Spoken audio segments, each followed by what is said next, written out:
Welcome to our next Remarkable Insights Beyond the Future of Work. My name's Pete Horsley. I'm founder of Remarkable. We're the startup venture arm of Cerebral Palsy Alliance. It's so good to have you with us today. Remarkable, as I said, is a division of Cerebral Palsy Alliance, and we have the backing of a number of partners, iCare, Telstra, VivCourt, and Microsoft. Remarkable is really the place where technology meets human potential. And we do this mainly through our 14-week accelerator program for early stage startups, equipping them with seed funding, the knowledge, the skills, the networks to be able to grow and commercialize their technology. I want to begin also by acknowledging the traditional owners of the land. I'm on Gayamagal land, and this is their land. It was never ceded, and it's always sacred. I pay my respects to elders past, present, and emerging. And I acknowledge that we have people joining from many other places, both here in Australia and around the world, and I pay my respect to the traditional owners in those places too. I'll also acknowledge the disability advocates who have come before us in advancing the rights of people with disability. They've paved the way for us, and we carry both a privilege and a responsibility because of the work that they have done. And the only way to really think and create the inclusive now is to do so collectively together with them. So today's event, Beyond the Future of Work, is part of Remarkable Insights. It's a series of webinars exploring the question of who's left behind as technology transforms the society around us. We know there's a significant opportunity to leverage technological innovation to drive an inclusive future. And so Remarkable asks the questions, how might we create an inclusive now?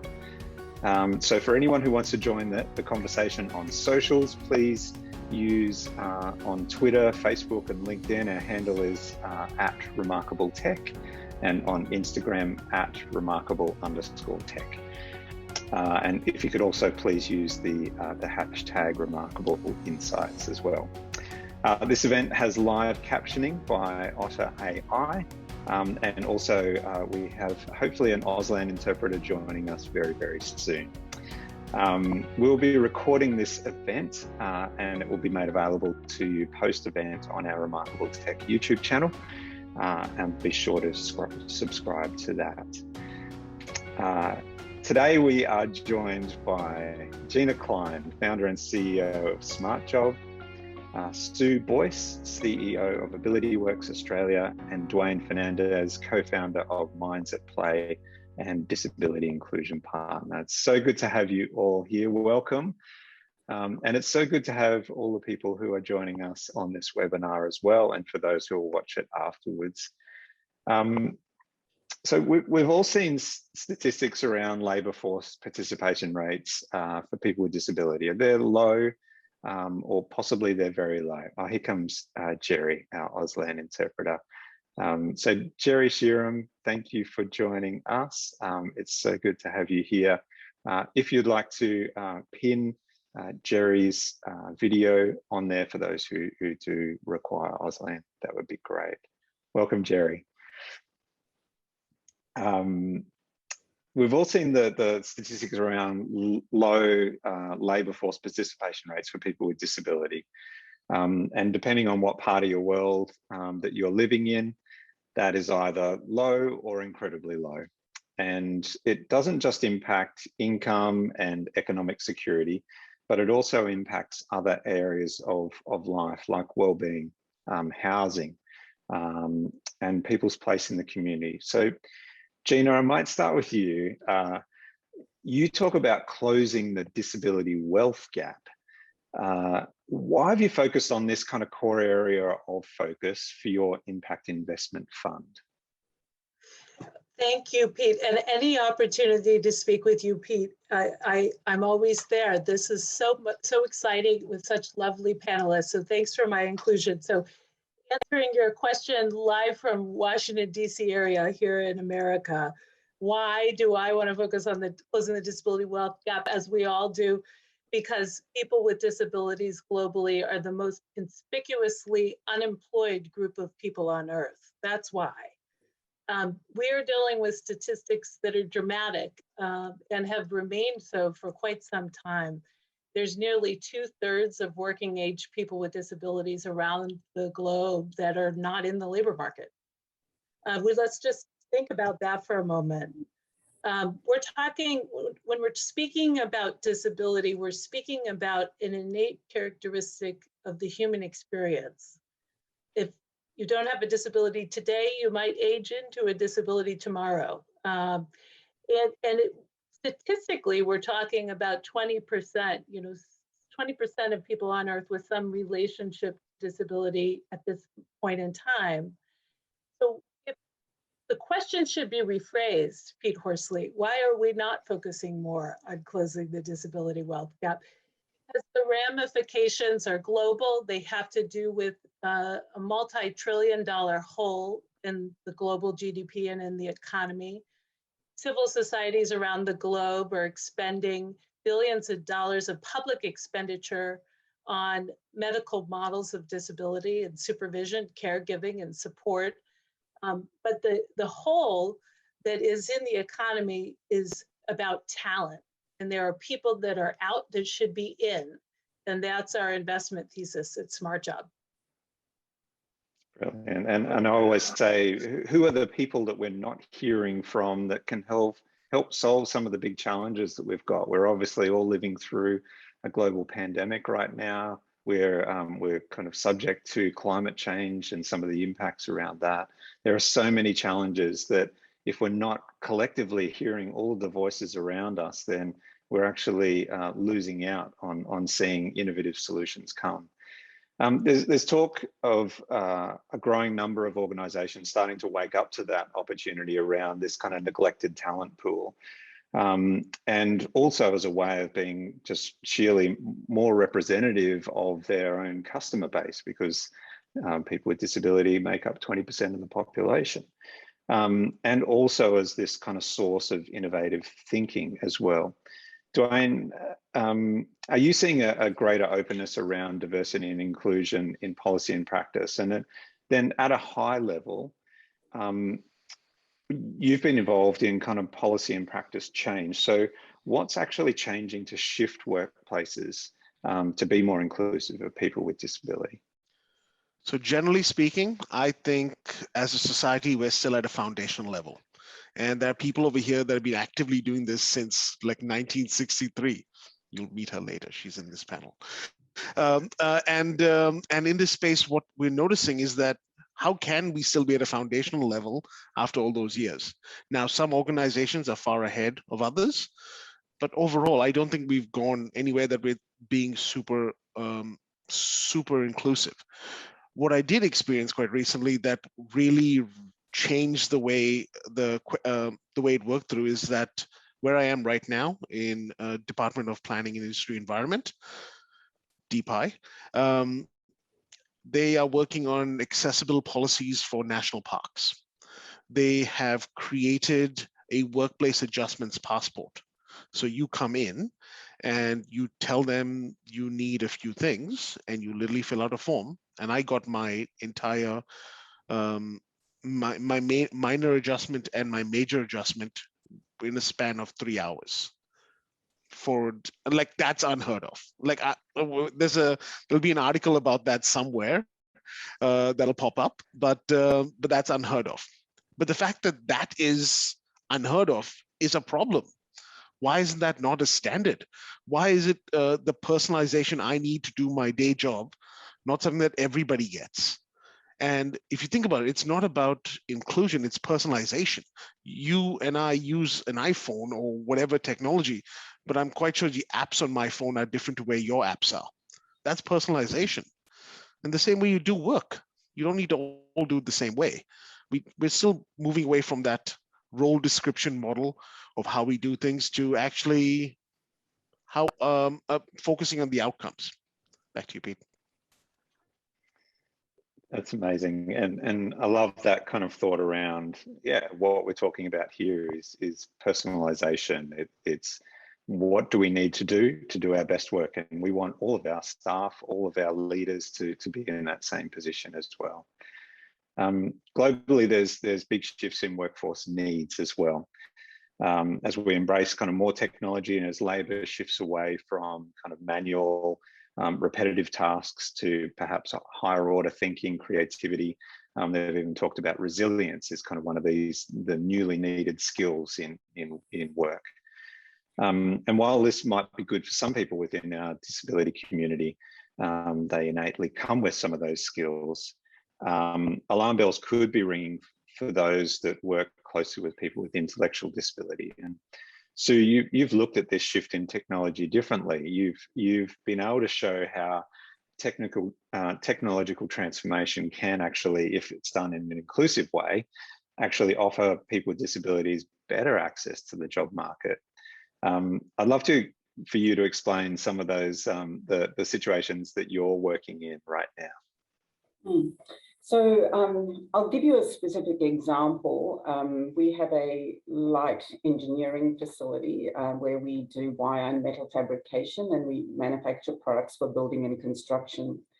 And we trialed Microsoft HoloLens headsets using augmented reality for one of our manufacturing machines. And so what we did was the headsets will take someone who has to work the machine from start to finish and take them through the whole process.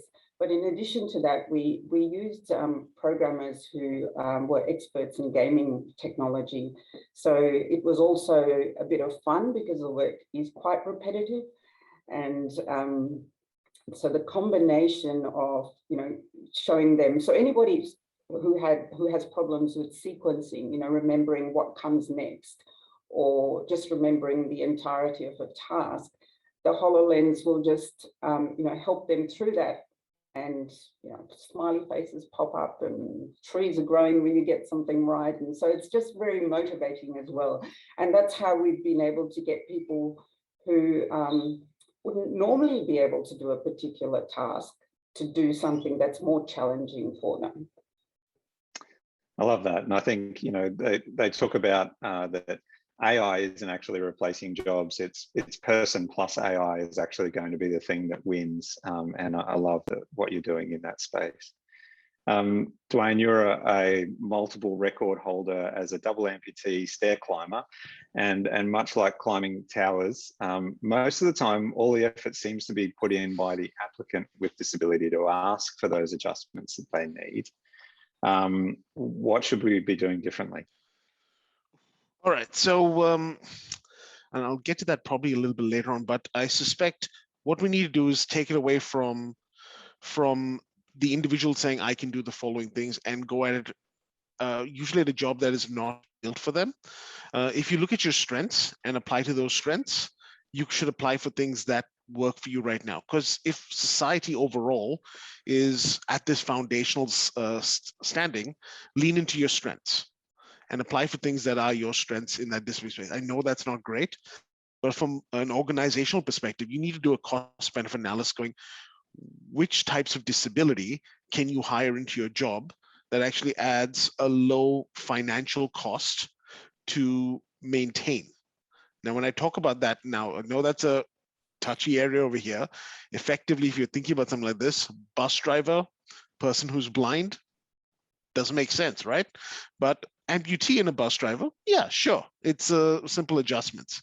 And it's about taking it away from, rather than us going at it from an individual perspective, we need to come at it like a large societal perspective. Find a spot that works for everybody, being that we're at the foundational level still.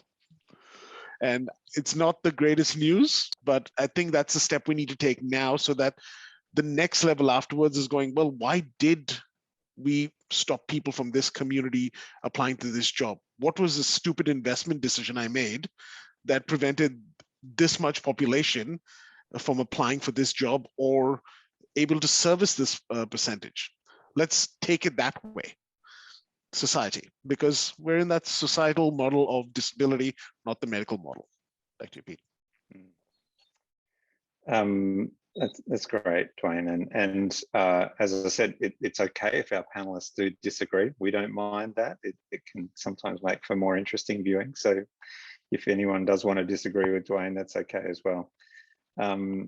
There was a report released by ILO in 2019 that outlined 5 key, and that's the International Labour Organization, 5 key objectives for inclusion of people with disability in the future of work. And they included, number 1, new forms of employment and employment relations to integrate disability inclusion. Number 2, skills development for lifelong learning made inclusive of persons with disability. Number 3, universal design embedded in development of all new infrastructure products, services. Number 4, assistive technologies, existing and newly developed to make affordable, to be made affordable and available. And number 5, measures to include persons with disabilities in growing and developing areas of the economy. Gina, I've spoken to you a number of times and I can hear lots of parallels between that report and what you're doing. And I know you traveled to kind of almost every state in the US when you're an American civil rights lawyer, particularly looking at what's working in disability service. I'm interested in hearing your opinion on what's both the burning platform and also the opportunity we've got right now starting to emerge, hopefully, from a global pandemic. Oh, you're still on mute. Excuse me. Thank you, Pete, for such a lovely question. So, and a loaded question. I see you wanting me to, you want me to disagree with Dwayne. Maybe I'll start to disagree with myself as I get this answer. I did travel through a number of states in the United States as a civil rights lawyer, and I think that it informed me about where workers with disabilities are in the American economy, but also in the global marketplace. There's a long history of discrimination against people with disabilities, not only in the United States, but in the world. And part of that principally amounted to discriminatory exclusion from the workplace. There's been a long and storied civil rights movement that precedes our conversations tonight with so many people that have advanced and vindicated the rights of people with disabilities to be treated equally, to be included in workplaces. And they've done so with the suggestion that people should not be given different opportunities, disparity in pay, disparity in advancement, and opportunity on the basis of disability alone. But now you mentioned a loaded term, the burning platform, which suggests that we're caught between a rock and a hard place, so to speak. That the platform is on fire. Do we stay or do we dive in and do something differently, because we have to change up what we're doing? And what does that mean? Why did you ask me that question? Well, we've had a long history of civil rights, but we haven't had a corresponding or concomitant increase in labor market participation as a result of those civil rights advancements. We're in the middle of a civil rights movement globally for people with disabilities to be treated equally in work. But let's pause for just a moment and ask ourselves whether we should be focused exclusively on the attributes of the worker, or whether we should change our lens and be set about to look at how we work, the ways that we work, and whether we should invest in new and different ways of approaching work. And we spent the last century of both philanthropy and governmental enterprises focusing on increasing the attributes of the worker, changing the attributes of the worker, and modifying existing workplaces. There's a whole new generation of innovators that are calling for work to be fundamentally changed, and they're not alone in that movement. We've just said about in the middle of a pandemic, which taught us all that people can work accessibly, adaptively, sustainably, remotely, and in a distributed workforce from wherever you are. Place has been severed from work, and it's been in a very adaptive way. People with disabilities have been fighting forever to work remotely. They were the first there asking for remote and flexible and adaptive work.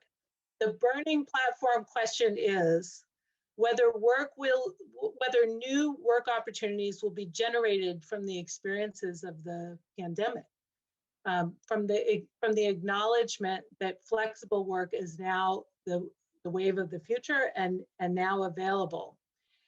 And we have set about to look at workers with disabilities as a natural, the most untapped talent pipeline in the universe, in the global workforce.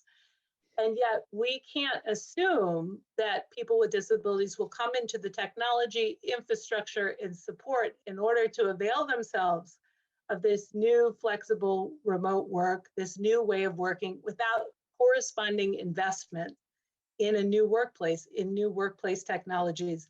And so with that acknowledgement, we've divided our investment thesis into upskilling and reskilling workers, future-proofing work, not the worker. Thinking about supporting innovation hubs around the world that support early stage ideas and early stage entrepreneurs, looking at the next generation of workplace and work-related technologies. Sue just gave a tremendous example of work-related technologies and how it can innovate access and opportunity for workers with intellectual and developmental disabilities, and looking around the globe at underrepresented founders with disabilities. I think that the next phase of unfinished business and civil rights is not merely a question about equality. It's now a question about equity. And it's about who is accessing corresponding investment in new ways of working, as opposed to merely advancing only the argument of equality. So equality is definitely important and sufficient, but maybe not, maybe necessary, but definitely not sufficient for competitiveness in the new global marketplace. So that's a long-winded answer. Is it a burning platform? Probably not, because probably diving into the water is a lot easier when you realize that there's both profit and purpose in this, that there are truly tremendous investable ideas all over the world that are being advanced today by disability entrepreneurs. Love that. That's fantastic. And I kind of was in jest kind of baiting the two of you. I actually think that you both agree it's a matter of with that. No, yeah, you can't disagree with that, because there is money behind it and there's profit behind it, which is, unfortunately, that's the way our society works, right? It's all about, is there a bottom line that makes our society go ahead? And the answer is yes, there is. There's actually $40 billion in the Australian market about people with disabilities, and that's just being left on the table because they don't cater for us. And if you don't cater for us, well, that's a whole bunch of money you're missing out on. And that's the message that's missing from the leaders conversation, because there aren't leaders with disabilities, and then therefore you don't expect them to focus on that community. Back to you, Pete. Well, Dwayne, I might kind of continue with you then. So that kind of that piece around, I know you touched on it earlier, and then Gina just touched on it then, about kind of hacking the job and not trying to fit people to the job that don't suit them. What do you like about this approach, and what would you like to see? So social model of disability is disabilities equal impairments plus barriers. I modified that formula a little bit. Here's what I did. I took that UN formula and took it to an application of a job, which is you get rid of the dis, you keep the impairment, and you just find the adjustment level. So the job equals impairment plus adjustment level. That's exactly what Regina is talking about right here. And if you think about it from a Discrimination Act, it's effectively impairments, barriers, and how you adjust it. If you want to say adjustment or personalization, same thing, right? So if you're thinking about it from a large organization perspective, if you have, and disability is not as complex as you need to think about it from a corporate perspective. There's only a handful of things you need to focus on. Sight, hearing, mobility, touch, think, and there is the invisible disability element, which is about basically, from a work perspective, it's about capacity, right? How much stamina you have. You add that into a standard kind of formula, you can take your job solve for the amount of adjustment that each type of disability subcommunity needs to have, and get rid of the excuses. Because the issue that we have right now is that we have a tokenistic approach to to hiring. We say we can probably do a targeted role here or there. I'm saying run every one of your jobs through this criteria, and I will guarantee you that you will be able to say something like 70 to 80% of my jobs can be done by a person with a disability, just not the same type of disability. And then you can question why not all the jobs can be done by all the disabilities. And that becomes a targeted, blunt question that executives can ask themselves of how are they actually doing this thing. And if you do this, you're actually taking a really good first step. If you manage to successfully, I did this for like 2 organizations. I looked at it going, I can actually put a person with a disability in a 30,000 I can hire a person with a disability in every job in this 30,000 person organization. The easiest one to do, believe it or not, is all the leaders, because they have like 20 or so people reporting to them, giving them everything that they need. All the leadership roles are disability friendly. That's right. When are we starting to replace them? System for them. Massive support system. Frontline, yeah. Not so much support systems in there, but if you put a whole bunch of disability leaders, you'll find all those frontline jobs becoming disability friendly too. That's my controversial topic for the moment. Thanks, Dwayne. And I encourage you, if anyone else does from the audience has got questions, we've got a couple of questions that have been rolling in already. I encourage you to click on the Q&A tab down below and enter your question there. So if we kind of think then about this opportunity for disruption through innovation, how can innovators look to further disrupt the coming changes to labour market needs?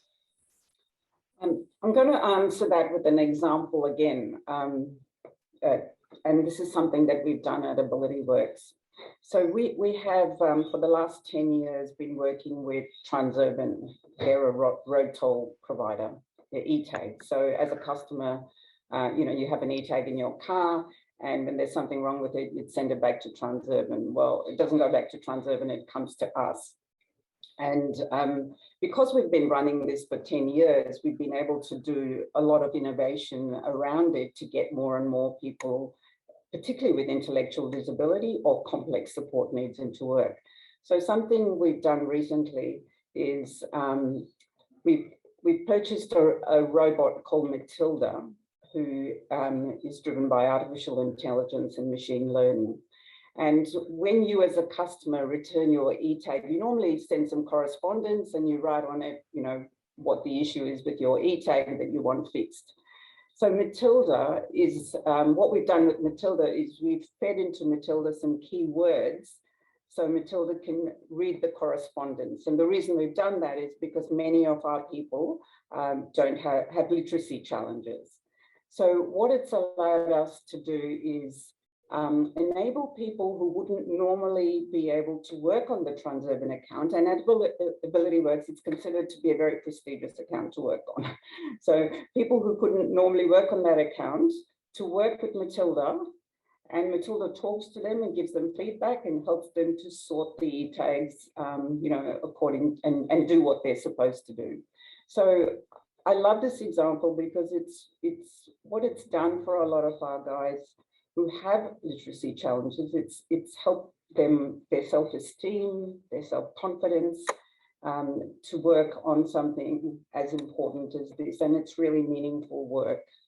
So my answer to your question is you really need to look at the need, and also to Wayne's point around personalization. We really do that at AbilityWorks. We look to break jobs down into their component parts and to match somebody's abilities with that particular part. And on the Transurban account, again, using that, we've actually created jobs. So we initially we did that work with 7 people who were quite highly, they didn't have complex support needs, but we've now been able to double from 7 to 14 and put many people with complex support needs on the Transurban account just by breaking jobs down, working with technology, training as well. So there's a number of things. It's not just technology that you use to get people into work. That's brilliant. And we've had a couple of questions come through. I might ask, so this one's from Mike. Big company for his company right now, Exceptional, one company that we know quite well. They came through Remarkable a couple of years ago. He said it's hard to get support and adjustments if you don't disclose. And a lot of neurodivergent people, as many as up to 60%, are fearful of disclosing because of being discriminated against. What would the panelists recommend for addressing this at scale? Who wants to take that? I might have a go at that. Thanks, Sue.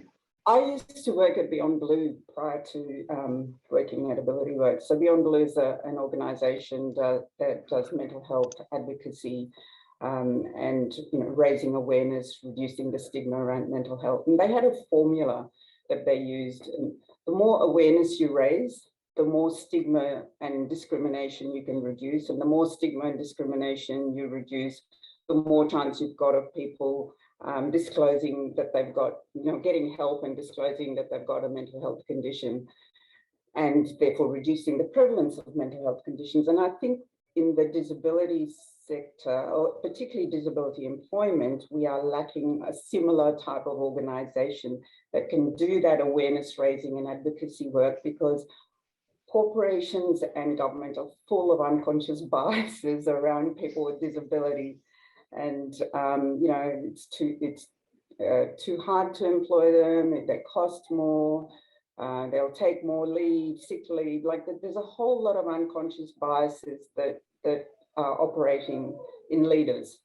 And I think what Beyond Blue did for mental health, we need somebody in disability employment to do the same. Great. I'll add on to that if I can. So yes, as a society, we need to keep advocating and going for that thing. Specifically for the person, when I do an application, my opening paragraph says I'm a double amputee and everything. I disclose it straight away.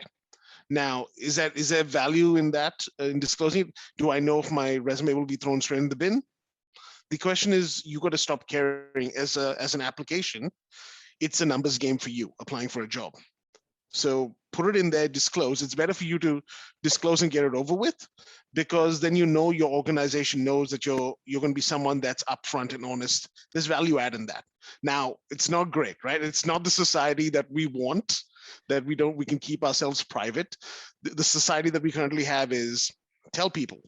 I walk around in 3/4 shorts everywhere. I mean, it's a Zoom world, so you don't get to see it now, but I went from wearing long pants at work to wearing 3/4 shorts at work, just to, drum up the awareness. And that helped people, not even in meetings with me, to start thinking about the disability issue in the workplace. You can't change the workplace if you're not in it. So put the information in there and get yourself out there. That's all I can say to that person. Yeah, I guess I'd ask that, Dwayne, like when we're still in this situation where they know that that a number of them are going to be discriminated against, how do we kind of start changing some of that? I don't know if there's any easy answers to any of this to do at scale. Absolutely not. So it's for us right now, for the community, it's all about resilience. And then again, we've had 10,000 no's thrown at us already. We've had that happening for almost everything. We have that resilience at hand, right? And it's once we're in, we then make it easier for the next person. And that's the objective that we have to play as people with disabilities, as leaders with disabilities. Now, it's not for everybody to do that. It's exhausting. I can tell you that it's exhausting. And then you tap someone on the shoulder to take the thing further. Get it to as far as you can, and then take a break. Go relax, reset your mind, and try again. But if you're someone that can, you should advocate for your community, but do that subtly and personally as part of your regular life. Don't overstretch, because you're an individual. You're not a corporation that's advocating. So there are corporations out here that are here to do that. And Dwayne, we might stick with you. There's a question from Mujahid who asked, how do I go about getting a job? And this is obviously someone who's keen to find a job. So how do I go to find a job in Australia when they do have a disability? What are what's maybe the top 1 or 2 tips that you give to that person? Okay, so in a government organization, in New South Wales, there's something called GSEA Rule 26. As a government organization, we can break the rules of recruiting to hire diversity types. It works for people with Aboriginal background, people with disabilities, refugees is a criteria that fits on that thing, as well as whoever the governor decides. I think he randomly selects some people based on what the stats are in that space. I think I'm missing one more. I think it might be youth as well. Now, as a government job, stating that you are a person from these communities, there are background criteria that people check. If you're ticking boxes that meet that criteria, yes, you might get selected by that. It might progress you up the line to get actually reviewed, but you still need to have the merits for the job. Can you still do the job? And if the answer is yes, you can, well, then you have an equal way to do it. Now, each state legislation has similar things. The Discrimination Act, and there's the Anti-Discrimination Board that each organization asks for exemption so that they can focus on diversity. I personally found that in my organization, Minds at Play, when we put it out there for people to come and work with us, the disability community came working with us. Why? Because we're completely online. And they all self-identify. We had, in our first 3 people, we had more diversity.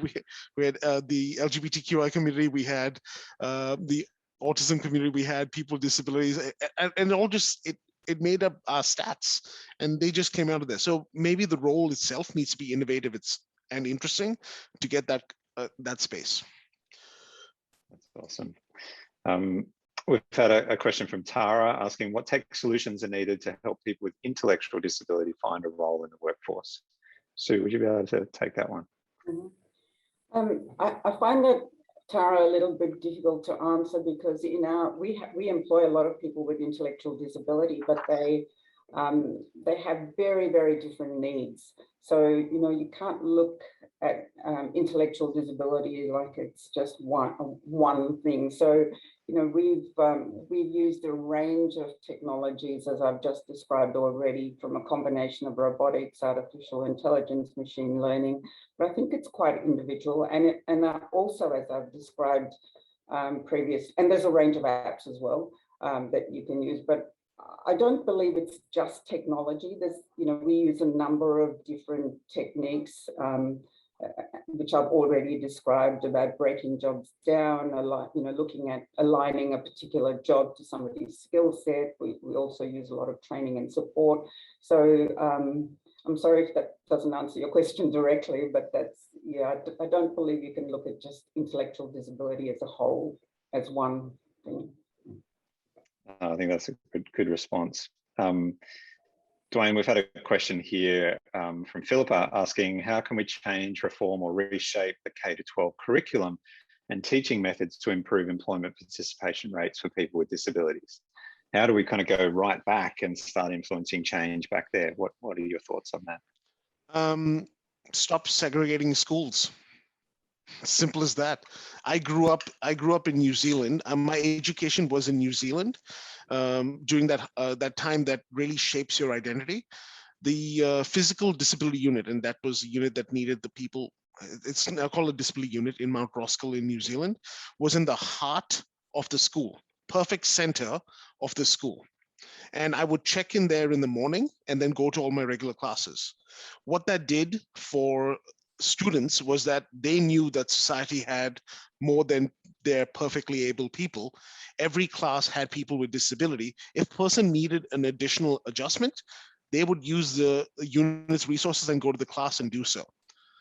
Reshape our schools to be absolutely inclusive of everybody in society. Yes, some of us may be disrupting, and then we can have specialized things within the school itself, not a separate place 200 kilometers away, none of that. If you have inclusion at the start, you do not, you'll have inclusion in the work. It's simple as that. Build our schools to be inclusive of everybody and have them all together. Now, if you want specific classes, Let's teach inclusive infrastructure.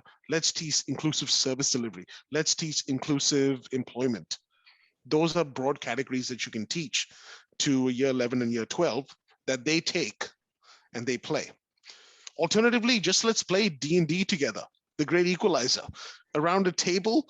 And if you're playing with people with disability, well, you remember them from their youth, and then you're thinking about them when you're hiring them because they were so creative around a digital table. And that's something that you can do too. That's awesome. That's great. And thanks, Anne Massey, as well for your hat tip to a program that I used to manage, Just Like You program that was run in primary schools all over the state of New South Wales, and now has been taken over by a variety and is being run all over Australia and actually in Canada now as well. We've got one more question here from Ricky, and Gina, I might direct this to you. What are some of the things that leaders with and without disabilities can do to ensure that companies start taking action on employing people with disabilities and not doing so for tokenistic or KPI reasons?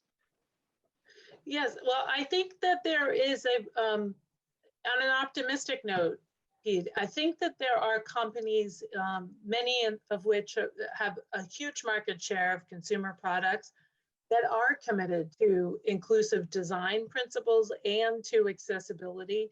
And we're seeing great efforts around the world around diversity, equity, and inclusion.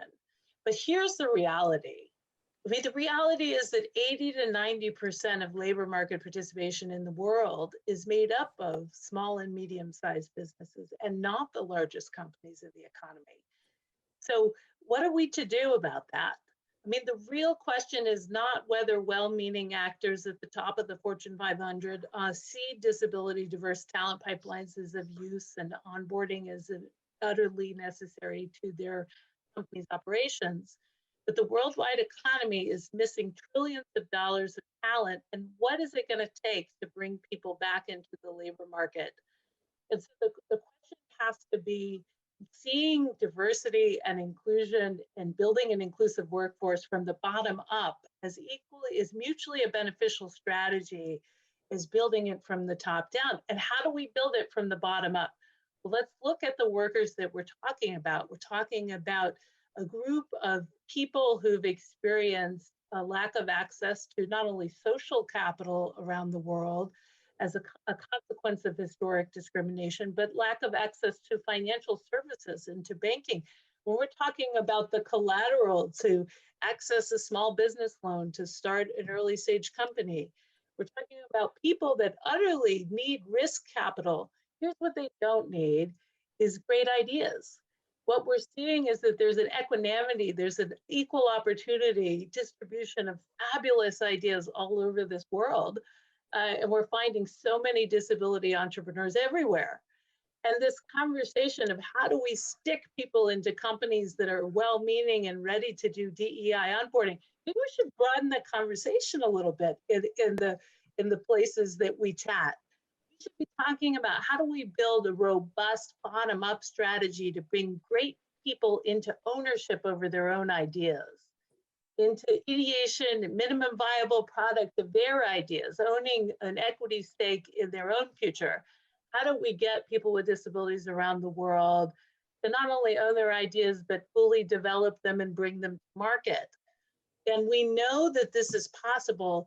We know that people with disabilities that we've met, that you support, Pete, that we all are friends with and friends and family, that are natural design thinkers, that have spent their lives solving problems, have spent their lives excluded from traditional ways of working, have dreamt up new ways of working and being employed.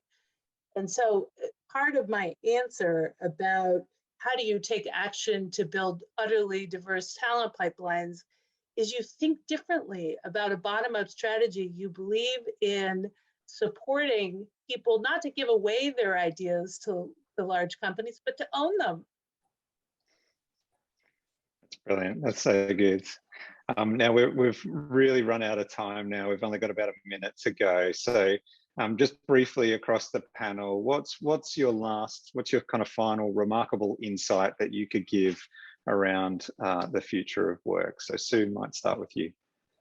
I think we need to approach the future of work with optimism and an attitude of harnessing technology rather than stereotypical thinking that it will reduce jobs. However, at the same time, I think we need to combine that with rethinking about how we define ourselves. Many of us define ourselves through work and a job title.